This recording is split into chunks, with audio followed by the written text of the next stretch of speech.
listening to Power Producers Shop Talk, where we are refining and redefining the sales game by equipping you with the tools you need to differentiate yourself in the marketplace. Well, it's like when we audit the mod with Logic and give them the action items that they're going to use to lower their total cost of risk. Tactical skills that will help you provide deliverable value to your clients and prospects. Technology is not an expense, it's an investment. Look at what Think HR has done for our clients and even our team. It's an amazing product, and I'm so thankful we have that. And action items that you can provide to take your prospects and clients to the next level. Things are changing for us in 2021. Not all big business anymore. Now that we have CoverWallet on our team, it's amazing that we're going to be able to write small business profitably. This is Power Producer Shop Talk. Production redefined. Are you ready to feel the power? Hey everybody, welcome to the day before the weekend. Did you earn it this week? Did you earn your weekend, or are you scrambling to figure out if you're going to be able to relax and have to work and miss the ball games and all of the other stuff the rest of us that got our jobs done this week are going to enjoy? That's the question, right? The weekend is not something you deserve. People think they're entitled to that. You have to earn that, especially when you're hitting the grind, first starting out, building your book, starting your agency, But listen, there's also absolutely nothing at all sexy about having to work 7 days a week, 12 to 15 hours a day. And, I've earned the weekends, man. I now have lifetime weekend status based on the amount of time that I have put into the insurance industry. But it's been a crazy week here. And I know, we've written a lot of business this week. I feel like, yeah. Since I got back from Ohio, I feel like I haven't really stopped. Like it's just been, I was gone for two work days, right? And I come back and it's like, now I know how you feel, but probably you feel like this times like 100. But it's it's the same thing for me. I was at BrainShare last week. I came back in the last 2 days of last week, and then I was in the office all week this week. But I had Hank Stewart from Killing Commercial who had come down for a Ruble seminar for his CIC, and then wanted to come hang out for a couple days, which is always awesome to have somebody come hang out and see how we do stuff here at the agency. But at the same time, I feel bad for him, man. I think poor Hank was struggling to keep up because, the question everybody always has is, how do you get so much stuff done? He got to see that. Yeah. I told him, I'm like, I need to get you a sweatband or something for your head, man. I said, this is this little different pace than you're used to moving at up there in Brunswick, Georgia. So he got a real good flavor for how much stuff I juggle. You get a taste of the Carothers schedule. Well, yeah. It's funny that you say that, David, because I was just having a meeting this morning with another working mom, and we were talking about that. It's not that I have anything really extra to give than other people. It's just that I am a efficient scheduler and try to maximize every minute to make the most out of the day, the week, and hopefully to enjoy some weekend. You got to do it. I think, it's like, it's funny to talk about it, but actually putting stuff on your calendar. I mean, as David will have personal stuff on his calendar, but I think you have to do that when you've got a schedule like that in order to keep you on track. You can't just kind of go, free for all. Otherwise you're going to miss stuff, and that's not good. Yeah. Well, and I have a question for you guys. So one of my partners, who has a pretty good, he's put in the time, he's put in the effort, but has a pretty good work-life balance now. But he says, it's always work, whether it's I'm relaxing, I'm recharging for my job, I'm trying to, have time for creative thinking. Do you guys see it that way, that you're kind of always working, always kind of in effort? So, yeah. So I would tell you this, my mind is never going to stop. So when I'm not at work, I'm always brainstorming, coming up with crazy new ideas, and then I'm pedal to the metal to get them out. I mean, the cover to my new book is a great example for that. Last Friday, it was me standing in a sweaty dress shirt with my kids throwing yard debris at my face to make me look dirty. And yesterday, I released the cover of the book. So that's kind of my MO. When it's work related and, we're in that Monday through Friday work week, every minute of every day is scheduled, 100%. And I stick to it. I am a stickler of sticking to my calendar. I joke about it. I tell people I am like Ron Burgundy in Anchorman with the teleprompter. He reads whatever's on the teleprompter. I do whatever my calendar tells me to do. Perfect. And that's one reason why I'm able to get stuff done, because even with the planning, even with the working on my own book of business, and then also having time to support Kyle and other production people, I have to do it that way. But when I'm not, if it's not scheduled, it's not getting done. And so, my day has a hard stop at 6. I will not work a minute past 6 o'clock. That's gymnastics, that's baseball, that's playing with the kids in the yard time and all of that. But, on the weekends, I can't just get to the point where I unplug and I'm in a vegetative state. Like it never happens. There's a stark contrast between, whatever, working on somebody's renewal and then you kind of getting into creativity mode and thinking about next direction or a vision or something of that nature. I think that's totally, totally different. Yeah, I agree. And so that's a lot of what it's all perspective of how you look at your day and how you want to maximize your time. If you want to grow, if you want to change, if you want to have ownership of your book of business, your job, whatever it is, you can have ownership no matter where you are in the work life. But half of what we do is in perspective, and enjoying how do we use our time, and thinking that, a recharge is not just being lazy. A recharge is just that. It's investing in your time with your family, your balance, and your mental health, which is equally important and makes you all the better when you come back to, totally being focused on your job. Mm-hmm. So you had said something originally about being the mom and having to juggle a bunch of stuff as a result of that, right? I actually relate to that very, very well. Most people, I don't really talk a lot about home life too much other than the crazy, wild stuff that my kids do on the podcast. But, my wife has got a really good job herself. COVID has changed a lot. So let's just go ahead and throw this out there. Killing Commercial would not exist if we didn't have COVID. Power Producers Podcast would not exist if we didn't have COVID. None of that stuff, because my wife's job required her to travel quite a bit. And I mean, usually about 2 weeks out of every month. So here I am playing the role of the stay-at-home parent, and I don't want to say stereotypically stay-at-home mom. There are some stay-at-home dads out there, but it's a balance that's really, really tough, because number one, with kids, everything's unpredictable. Mm-hmm. I can't tell you the number of times where my wife had to leave on a Monday morning and she was going to not come back till Friday night.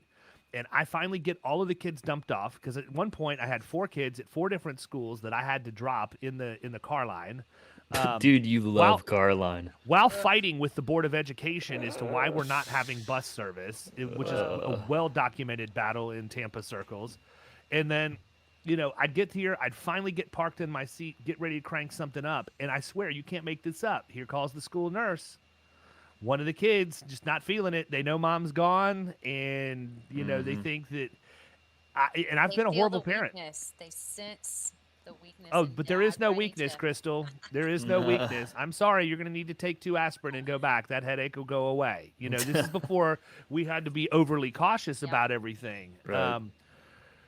But I think that it's tough, and I think that stereotypically, I don't feel like the way men are wired, that we have an appreciation for that. Okay, I'll say it. I mean, I realize that every dude listening to this is like, whatever, man. I know exactly what my wife does all day. No, you don't. You don't have a freaking clue what they do. And that's why for me, it's a white knuckle ride, man. I mean, when she leaves town, as long as the kids are alive when she comes back, that's where we start the benchmarking. That's a win, right? And I've got it down to a science. I know that I will order pizza heavy Monday night, because that's leftovers for Tuesday, Wednesday. Thursday we'll probably do Happy Meals just to make sure that I don't have to cook anything, and we'll coast into Friday. I'll schedule the cleaning person to be there Friday morning to make sure that the house is spotless, and she never knows any different. She knows no different of what anything was like until now that Caroline's old enough to rat me out. Oh, she's snitching hard on your ass. Yeah, but my thing is, for as tough as that is, it shows a skill set that I think would allow people to be very, very transferable into our industry. Just the scheduling, the motivation, the drive, the relentless pursuit of making sure that everything's done. I mean, and it leads to the question, why don't we have more females in the insurance industries? Now I'm going to turn the tables and put the spot on you, because that's a question that I always ask, and I'm interested. And I specifically ask when we have female guests on, why do you think that is? Yeah, and that is interesting. And I obviously, with my background being in the corporate world and insurance, I have seen a larger growth in women in the big carrier space over the last 10 or 12 years, and then certainly in risk management for larger companies. But when we turn the focus to our kind of boutique agencies, um, even in solid middle market agencies, with 3,000, 4,000, 5,000 employees, I think the numbers are low. And I have looked around and asked why, because this is a great business and a great industry, especially for a working mom. And, what I have to believe to some degree is, one, there is a lack of awareness and education that's going on, and they don't know that these opportunities exist. And then maybe it's also a little bit, sometimes people are afraid to talk about the differences in men and women. There are actually genetically some differences.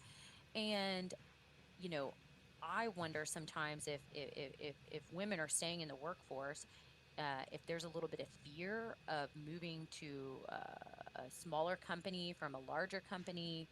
Um, but I think the main reason that I see is just a low awareness, and that's what I hope to do. And what I've tried to do in talking to universities and other things is put it out there and let people know that there is a lot of interesting, exciting, fun things that you can do in insurance, whether it's what us three are doing, or the 100 other jobs and job categories that are out there related to insurance. I mean, Mm-hmm. insurance is recession proof. I mean, everybody Yeah. needs insurance. Um, Insurance companies, insurance agencies have HR people. They have finance roles. They have, everything. You know, they have everything. Right. So why aren't people getting into insurance in general? And then why is it less women? So here's my question, though. If I say women in insurance, what are their roles? What's the number one answer somebody's going to give? CSR or Yep. service. Or Yep. underwriter, right? Or How yeah, many Yep. right. times? How many times are people going to say producer? Yeah. No, I yeah, think Very, it's very you're low. right. limited. I And think it's yet, low. in my experience, some of the best producers I've competed against or worked with have been females. Yeah. Sure. We So need to we need to raise the numbers.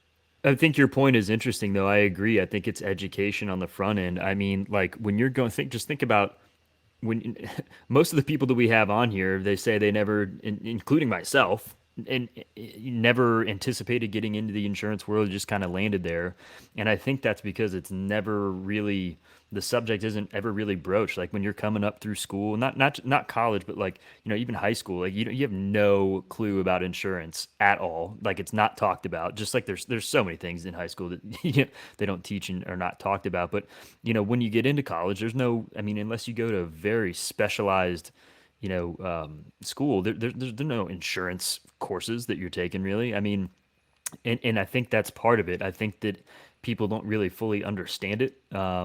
And until you just kind of land there, you don't have the appreciation and know really what's going on there. Yeah. Well, and I think to your point, Kyle, I think one of the issues with a producer, and if we get back to the psychology of it, is that sometimes women may be more hesitant if they think there's going to be a no answer. And right, we all know being a producer, going out, doing the job, talking to people, you're going to have doors shut. Some people are uncomfortable with that. I mean, men and Mm-hmm. women, but Mm-hmm. maybe more women are uncomfortable with that than men. But let me turn the table on you guys and throw this out there. When you go to social events or you go to stuff with the kids' school or sports or whatever kind of social situation you could find yourself in, and you're around people that you haven't met or don't know that well, does the topic of what you do come up? people usually ask, right? What do you do? Yeah, sure. Yeah, I think that's the case. And I think there's also an inherent bias that many women in that environment are assumed to be stay-at-home parents and not have a professional career. Now, here's the thing that's crazy. Bingo. Yeah, and here's the thing that's crazy for me. Hey, counselor, you led me right where you wanted me to. Objection, leading the witness. But that being said, for me, I experienced that because my wife's job is really cool. She works for a technology company that builds and sells augmentative communication devices for people who are nonverbal but have the cognitive ability to speak. So the best example I can give is it's something similar to what Stephen Hawking had mounted on his wheelchair. So we go to a cocktail party or a reception and we start talking to people regardless of where it is, and people automatically turn to me and say, "What do you do for a living?" And I'll say, "I'm in insurance and risk management." And they'll turn to my wife and say, "What do you do for a living?" And she says, "I give people a voice." I'm out. Like I'm Johnny bartender or whatever. Yeah, why don't you the go rest get of us the some night. drinks there, Dave? Yeah, it's like, hey, anybody need anything while I'm running and licking my wounds at the bar? My wife just owned me in the career path. But truthfully, I think that it's a biased stereotype that society has. And I think it's a really complex issue that can only be fixed by starting with awareness that it's actually an issue. I don't want to necessarily say it's like a 12-step program where the first part of recovery is admitting you have a problem. But truthfully, like the industry needs to admit we have a problem. We have a severe shortage of not just female people in the production role, but minorities as well. And I would even argue that minorities across a number of capacities inside the insurance industry, not just production. But why is that? Like, what are we doing? And so from my perspective, just so that, I can share how I've sort of started dealing with this, I speak at the Great American Teach-In every single year. And I try and do something really cool to make the insurance industry look really sexy so that I can plant the seed for kids to see what it looks like to be in that role. I include my children in the business, all of them, so that they can see what dad does and determine, hey, this would be something really cool for me to do. Look, I love my boys, and my oldest son at some point will be a deadly producer, but he will not hold a candle to my little girl. She will take him out at the knees when she's ready. She's the one I'm banking on, for the agency. Really, I am. And I mean, Annie says the same thing. Mm-hmm. But it's because we include them in everything we do, right? So like last night or 2 nights ago when I got the proof back for the book cover with all of the dirt on my face and everything, the first thing I did is when we sat down at the dinner table to have dinner is pull the kids over and say, "Look what you helped Daddy make." And they were blown away. Like, oh my gosh, they couldn't imagine that we morphed all of the craziness with my neighbors driving by wondering why I'm in a soaking wet just getting dress shirt, blasted by mud balls. Yep. Pelting me with dirt in the face. Of course, with my neighborhood, they expect anything from us at this point. But, True. I think it starts with awareness. And awareness in the right way, okay? Because I'm going to say something that might be taken as somewhat controversial. It's not meant to be. But ladies, let me give you just a little bit of insight into the male psyche. Nagging us about making it change is not how it's going to get fixed, right? It's just not. It's no different than asking for the trash to be taken out of the kitchen. If you just constantly harp and harp and harp, eventually at some point we shut it off. And so I think that there's something to be said, and I don't fault female people in the industry for having a little bit greater edge to them than what the males do, because I feel Probably they're have underrepresented. to. Yeah. I think they're underrepresented and overlooked many times. Yeah. And it puts them in a difficult place. So how do you bring awareness to it without sounding like you're griping or nagging about a problem? Because immediately that's where a man's mind is going to go to. I don't want people to think that I have that bias or whatever. I'm being real. That's how men think. Mm-hmm. Yeah. And ladies, just stand up and raise your hand, and don't be afraid to say, "I'm going to give this a whirl." Seek out mentors, seek out people to help shepherd you, and say, "This is what I want to do." I mean, honestly, that's what I've done throughout my career. I looked and said, what do I want to do next? Where am I deficient? Where do I want to grow? And I raised my hand and said, can I do that? Can I have a role doing this? Can I have a role doing that? My business partner, I met at a couple's wedding shower of all places. He told me what he did, and I was like, huh, I've been thinking about what I'm going to do next. Will you have breakfast with me? And then we had breakfast. I asked him a million questions. And before I left breakfast, I said, hey, if you've ever thought about expanding, why don't you call me back? Do you want a partner? And sure enough, this is where we ended. If I hadn't taken those initiatives either, but I can tell you, I've worked with men most of my career in all facets.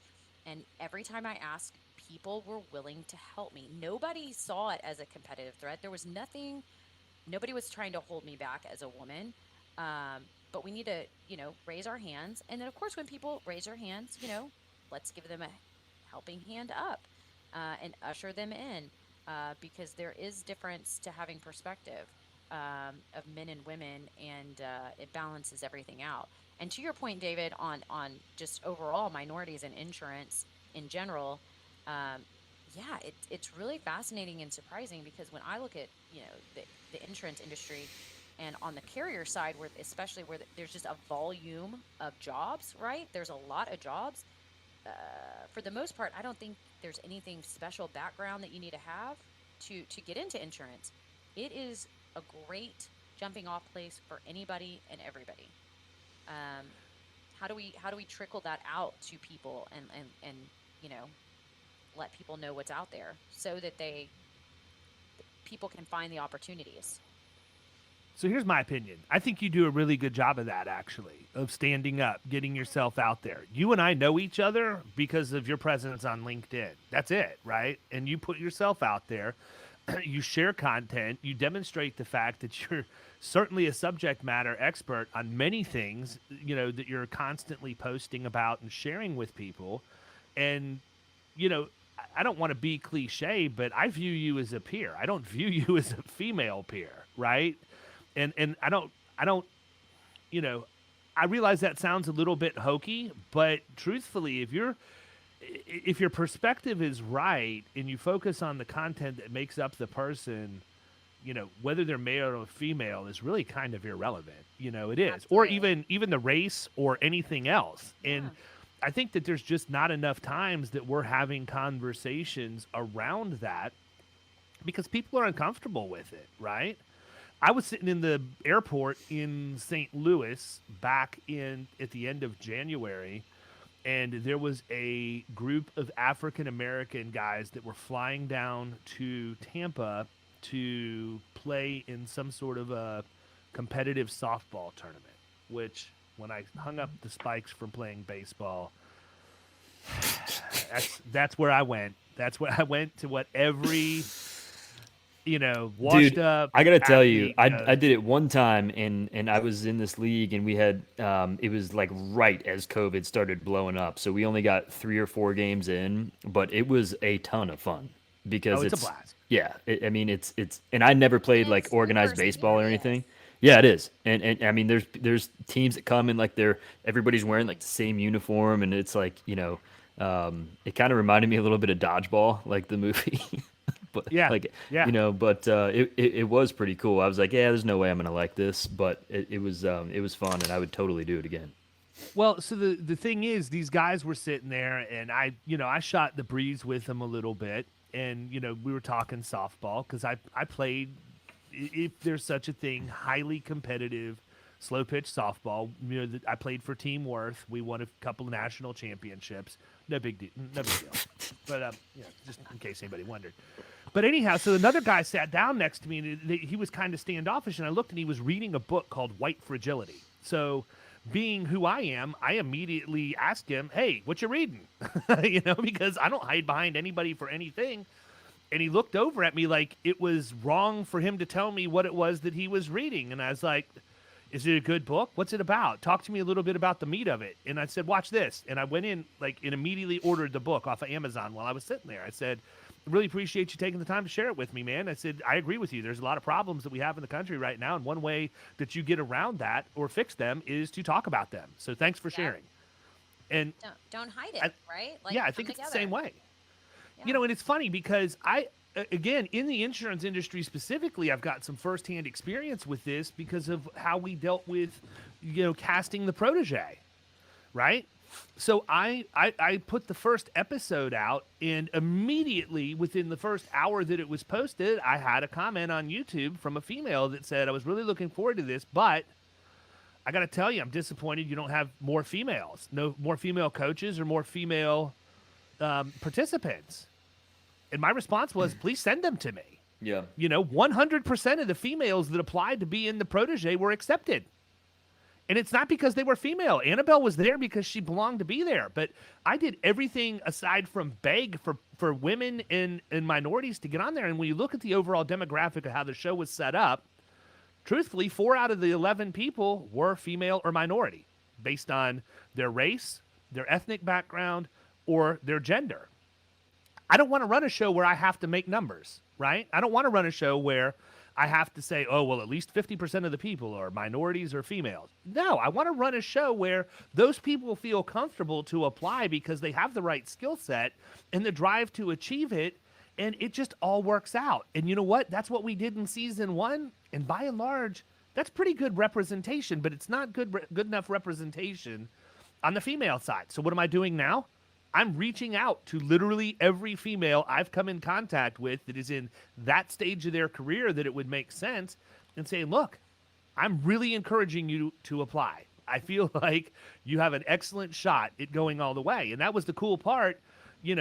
Poor Annabelle, she got self-conscious about being on video, which, unfortunately, that's something you got to get over if you're going to be in the commercial production game. But at the very beginning, my 2 choices for who I thought would win the entire thing were Annabelle and Derek Hayden. And Derek ended up winning. Yeah.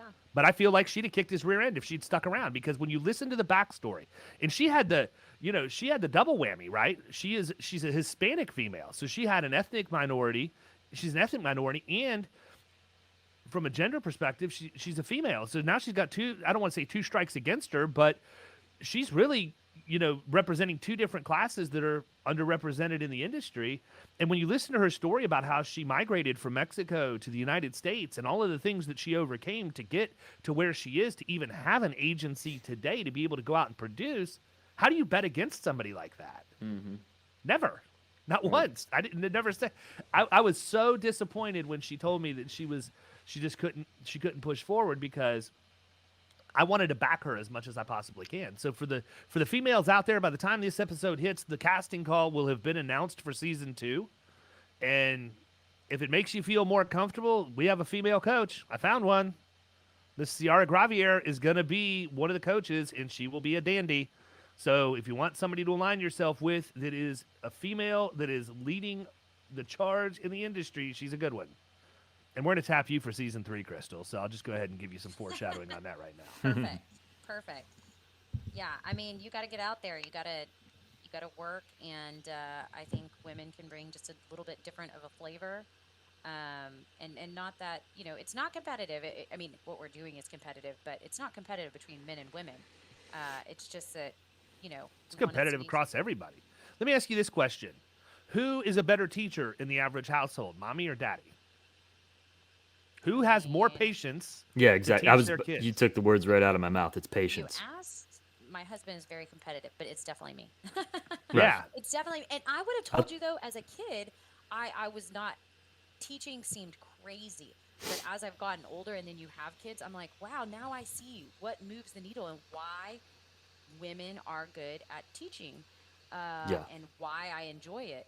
But absolutely. And so when you think about a mentor in any industry that'll sit down, have some patience to take the time to work with you, so find yourself a mentor. Get out there, sell some insurance, have fun, be entrepreneurial, because your life is only so long. Don't wait. Well, around. here's the thing. Yeah, here's the thing. To that point, as we wrap up this episode of Shop Talk, I got a ton of positive feedback on the episode that we had with Lauren Montgomery when she was on. Mm-hmm. Mm-hmm. This is a lady that is like, you want to talk about somebody putting themselves out there? Like, she's putting herself out there. And by the way, Bergeron, you better come around, man. I'm calling you out again. But anyhow, you want to talk about somebody who's putting themselves out there. She's like embracing it and taking it to a completely different level. She's going into the filthiest industries that are run by male pigs, and she is just writing a ton of business in those industries. I wouldn't want to compete against her. Yeah. She'd chew me up and spit me out. 100%. There's no doubt in my mind.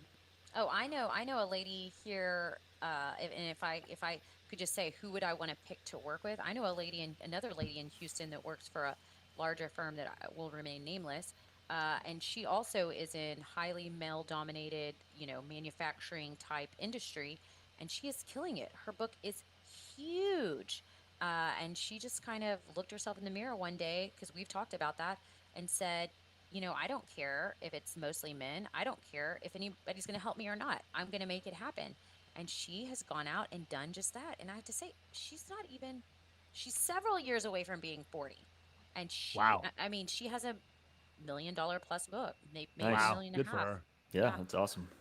Well, to connect the dots, the only reason why Lauren Montgomery was on Power Producers is because I put out a post asking for people to recommend female producers that could come onto the show, and Ciara Gravier is the one who recommended her because Lauren is her mentor. That's who she looks up to. That's who's showing her the ropes. And so, I think that it's very, very powerful. And the thing is, you got to be okay with asking somebody if they'll help you. You have to be okay with asking somebody if they would go have that first cup of coffee or that first lunch meeting so that you can pick their brain a little bit.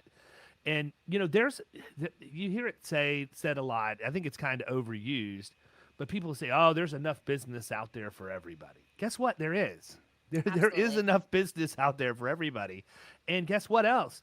The overwhelming majority of it is with really unqualified agents, people who aren't doing a good job for those accounts. And so if you find those people that are doing it right, it's okay for you to have a relationship with them that says, I appreciate you teaching me and sharing what's gotten you to where you are and what you've run into along the way. And knowing that if you ever, for whatever reason, run into an account that person's on, or that you accidentally prospect, that you're okay with walking away from it. I've got a half dozen producers in Tampa that if I walk into an account for whatever reason, even if they've got it completely botched for some reason or another, I'm not going to compete with them.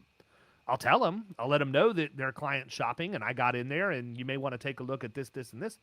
But I'm not going to compete with them because they've done things for me over the course of my career and they've been mentors to me. And I have people that I do the same with. But I think that's where it starts. Start with the mentoring piece. And start with getting yourself out there. Those are two things that every female can control, in my opinion. You can control how much exposure you have. You have to start with nothing and work your way up. But you can get as much exposure as you want with consistency. And you can control whether or not you reach out to somebody else who's in the industry and ask them to be your mentor. Period. Those are two things that you can't deny you have 100% control over. Now, somebody may say, nope, not interested in being your mentor. You can't control that, but at least you tried, and you can continue to push until you find that right person. But I don't know of too many people out there that if you ask them, hey, tell me how you got to where you are. I really admire your position. Would you take me under your wing to a certain degree? And even if it's a once-a-month coffee meeting or whatever else, that you start building that relationship. Period. I think that's fair. I mean, like you said, that's a simple thing to do. That doesn't require anything other than you just taking the first step. It's like going to the gym. The hardest part's getting there. Yep. So here's the thing, people. You have the ability to get out there, and we're going to show you how to do that because on the fly, I'm going to let everybody who's recording with me right now know that we're going to talk about building your LinkedIn presence on the next one because Crystal's really good at it. It's something that I do. And I know a few little tricks that I don't always talk about, so maybe I'll share them, maybe I won't, but we'll see. But we'll catch you next weekend. Thank everybody for listening. And if you know a female producer or just a dynamic female in the industry, I don't really care what their role is. If you know somebody dynamic that's good at what they do, they're a genuinely good person, get them on the show. Just let me know who it is. I'll reach out to them and I'll close that deal. Everybody have a great weekend. See ya.